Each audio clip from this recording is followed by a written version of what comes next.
What's up, guys? So I was going to do this video straight after the operation, but I thought I'll save you having to listen to daily updates and just leave it a few days just to give a bit of a rundown of everything that happened. First thing, the operation was a massive success, so thank you so much to George Prezerakos, who did the surgery, and the Cleveland Clinic. Everything was just like amazing. The hospital felt like a hotel. The surgery was longer than I was expecting, but yeah, I mean, I guess I'll go bit by bit. So I checked in and was kind of debriefed about the surgery. The first thing that I was told was that I knew that 3 of my discs were in a bad way. One of them especially, I think that was the C5, C6 was the worst. C4, 5 was pretty much trash. Sorry, I've got that around the wrong way.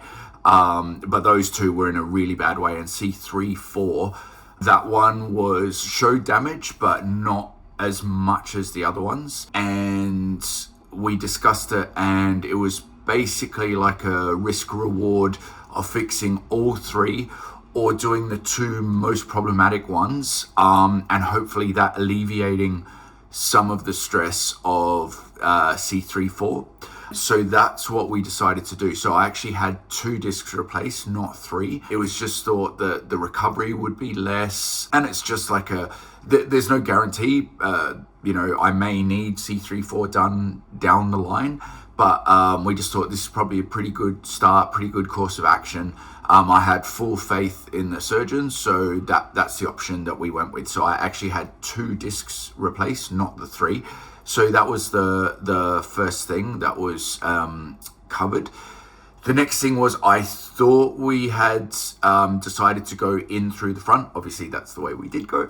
Thankfully, that's kind of what I was hoping for. I was really hoping for a disc replacement. I've heard good things from people that had fusion.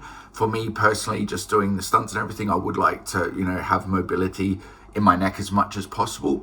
So I was hoping for a disc replacement, but as they told me previously, they don't really know until you're open in front of them. So I was told that we may still have to go through the back. It may be a laminectomy or laminoplasty, a fusion. It depends on if you're a good candidate, what your bone is like, everything like that. And we wouldn't know for sure until I was opened up. So that was a bit of a question mark heading into the surgery.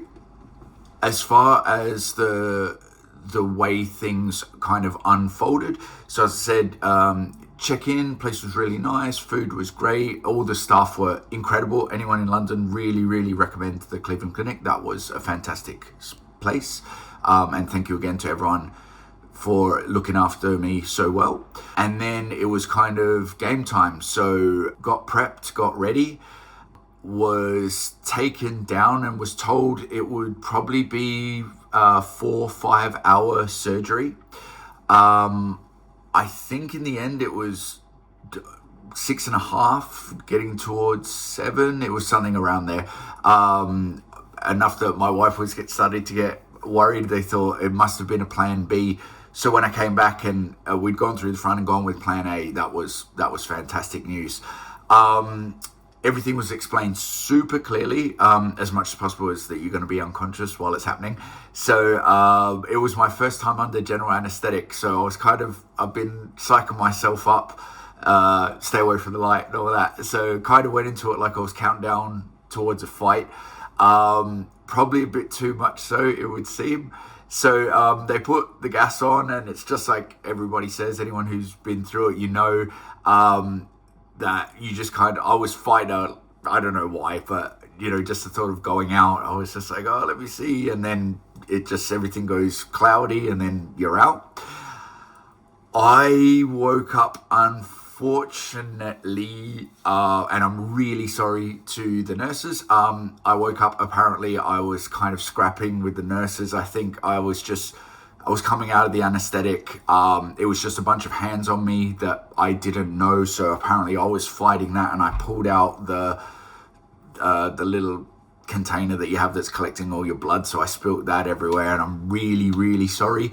I had no idea what was going on. Apparently, one of the nurses, bless her, was just saying, "You're not listening. You need to calm down." And then, like a school child, I just calmed down. So, yeah, I was just a bit out of it. So anyone who's come out of anesthetic, let me know if that's a normal thing. But yeah, I did not know what was happening. Apparently, my body woke up before I did mentally. But yeah, so then when all that had calmed down, the surgeons came in. They did a muscle test, and immediately, like as soon as I woke up, I could feel how much better it was, because anytime I had to resist, my arm would just give way. I had zero strength, zero.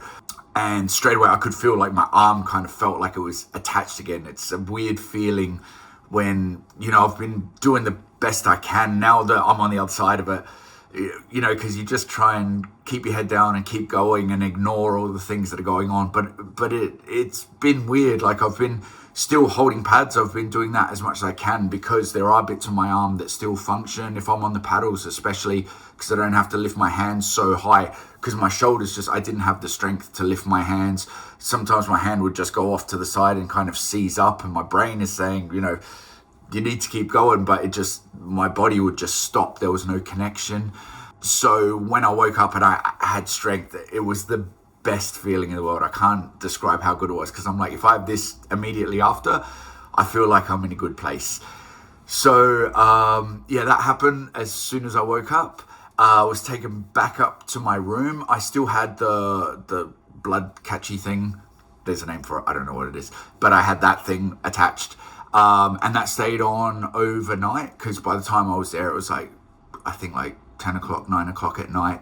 So yeah, I just chilled that night. They were coming in very frequently to check blood pressure, check on me and everything. The only thing I would say, looking back, is compared to it's spinal surgery, modern technology, thank God for it, because the only thing really is like swallowing. You can feel that, they move your esophagus outside. It doesn't feel like that happened. It just feels like a little bit rough on the inside. It's really nothing considering what you've just been through. Thank God for the surgeons. They do an amazing job, because yeah, it really doesn't feel like you've been through all that. I could move my head, which felt insane, because you see the x-ray that they take, and there's bits of metal, plastic. I should know more about this, but yeah, there's artificial discs. It's not your body anymore. There's other bits doing the job. It's crazy. So the fact that you can move and everything like that was just great. The next day, they took out the catchy thing and gave it a little bit of shadowboxing just to check, make sure everything is there. I put up one video while I was injured. I didn't even have now I'm on the other side. I can kind of talk about it a bit more, because you just want to just ignore the fact that it's really happening. But yeah, I didn't have the heart to put the camera on the wrong side, but just hitting a bag, I had to hit a bag. I was going crazy. So I did it once, while there was so much compression on my cord. And I couldn't even keep the other hand up. Anytime I punched, the hand would fly away or anything. So it was bad. So just to be able to lift my hands again feels amazing. So they took that out. And then I was told I was supposed to be in there for 2 nights. But they said, look, everything looks great. It's up to you. If you want to stay, you're more than welcome to stay. Otherwise, if you want to check out, you can do that as well. So yeah, I had to stay just to make sure, make sure the blood pressure was okay. I had to take a few more medicines, but it was just ibuprofen. The only stuff I was taking didn't need painkillers, which was great. I mean, obviously when they put you out, whatever that is. But other than that, it was ibuprofen. I'm taking something for my stomach, just because you're taking so much ibuprofen just to protect that. But that's literally it. So you wake up, it wasn't painful. Yeah, incredible. Anybody who maybe is on the fence and not sure about it, obviously it's early days. I'm 5 days post-surgery now, but pretty much since I woke up, it's been a similar situation. Can't recommend it enough. Yeah, fantastic. For me personally, I know other people have had great experiences too. Everyone's a little bit different, so I don't want to sway anyone's opinion. I can only give mine. I'm so glad I did it. Also, when they were examining me before I went into surgery, one thing I hadn't realized is I had hyperreflexia in my lower limbs. So I was already starting to show signs in my lower limbs, which I hadn't even clocked onto yet, but my reflexes were massive and it wasn't a good sign. It was showing that, something needed to be done. So I am super glad that I did it. Super glad that it went well. Can't thank everybody enough. Friends, family, wifey, everyone there, thank you. Support was massive. But yeah, so anybody who is watching this, just to kind of keep track, it's great considering what happens to you compared to how you feel after. It's insane. So yeah, that's pretty much my rundown. I'm now 5 days in. I have to keep this on, and this is nothing really. One of them is just from that blood collection. The other one is the surgical scar. 2 weeks it stays on, and I'll have another appointment with the surgeon just to track everything. So I'll probably do another catch-up video after that, just to let everyone know how that's going. But yeah, that's pretty much how it all went down. What's been going on since? I've been out and about, walking around, not doing anything too hectic, but yeah, energy levels are good. My voice, they said there's a risk that your voice might change or you won't be able to project. I think it seems pretty much the same. Oh, there is one thing I would say. I've had a persistent cough, which I've looked into. Apparently that's quite common. If anyone else is on here that's had that, let me know if you've also experienced that. But the swallowing thing and the cough thing, that's pretty much it. The neck feels like tight. I think that's a combination of the incision, like not, I don't want to tear any stitches open or anything like that. And also to just, yeah, I guess mentally you're still like a little bit cautious. Can I move here? Can I move there? When you do the x-rays after the surgery, you do have to put your head in different positions just so they can see how the disc is sitting. For me, side bending to the left, that felt a little bit uncomfortable, and I kind of feel like a little pinch. I'll keep track of that. My muscles do feel tight. I think that's more just kind of like how I'm carrying myself, and if I have to turn around, I'm turning my whole body because I'm still used to having to do that. But yeah, overall, great success, super positive, super happy about how everything went. And if anybody is thinking of doing it, if this helps at all, I thought it was a tremendous experience, and I hope it helped you guys too. So now that I have been through it, I'm sure I forgot a whole bunch. If there's any questions, please feel free to let me know. Otherwise, thanks for listening, guys, and I'll do another brief recap after I speak to the surgeon again. Thank you.